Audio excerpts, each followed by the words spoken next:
Who out of all of you would want an energy source that produces up to 65% fewer emissions than coal and 25% fewer emissions than oil? Quite a few, yeah, okay. Plus is 20% to 30% more affordable than gasoline. This is according to Econa. Well, the product I'm actually talking about, to your surprise, is actually natural gas. Natural gas is a cleaner burning fuel than either coal or oil.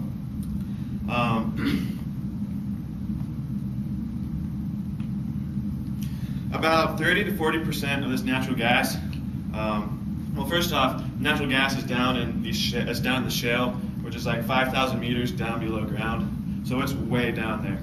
And about 30 to 40% of this shale natural gas is located in the Marcellus Shale region.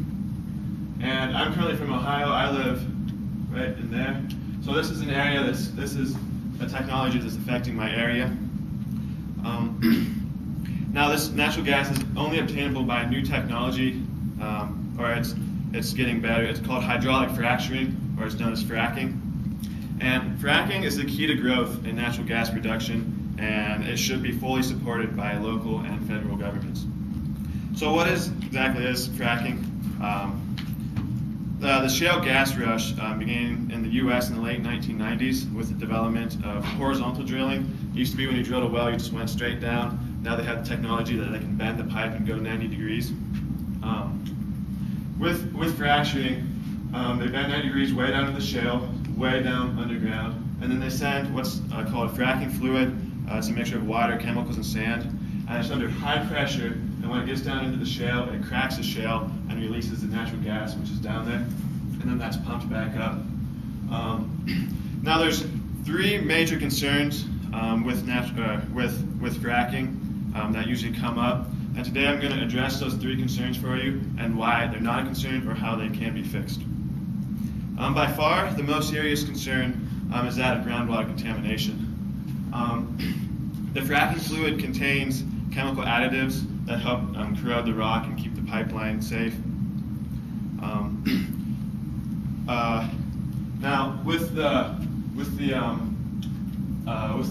well, at the top of the well, there's the bore head. There's pipe and cement that guards the chemicals and natural gas from the aquifer, which is where there would be contamination.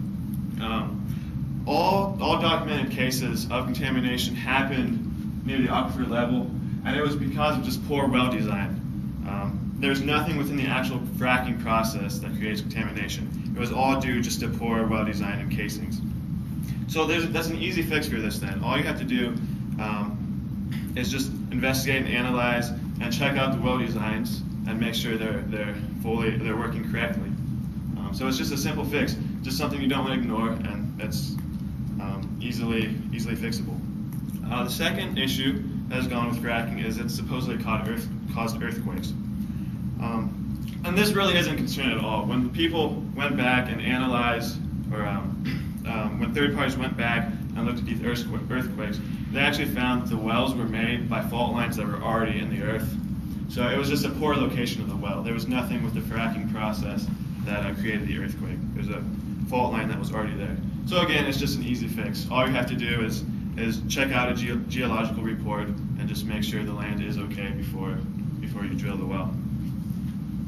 The third issue, and this is one that's a little harder to fix, but there's compounds down in the ground such as CO2 and methane that when you make the drill or the well, these volatile components can come out and go into the atmosphere and do damage.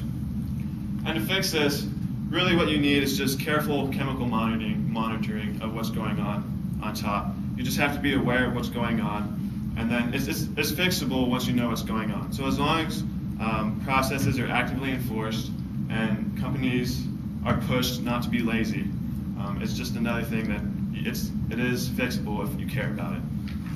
So with the risks addressed, what is currently happening with fracking, and what does the future hold? A lot of good things have been happening recently.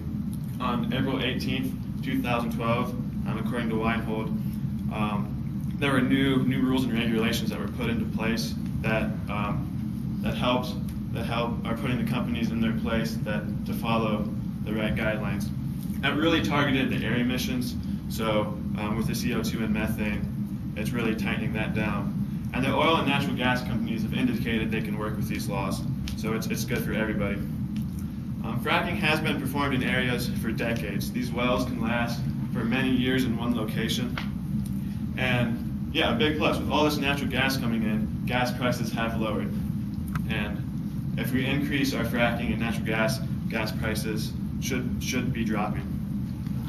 So with the proper regulation, fracking can be a great resource. But be careful though, because much of the coverage out there right now at this time with fracking is not peer reviewed, and much of it can be misinforming.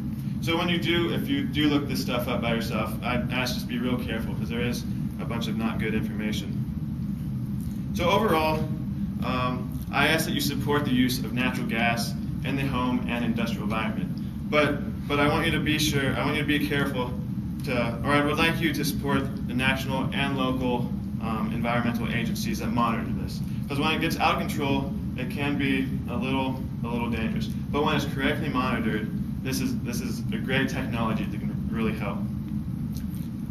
When we take in that over 20,000 shale wells have been drilled in the last 10 years, and we take in the little negative impact, environmental impact that it's created, natural gas is the path we would like to take and want to take.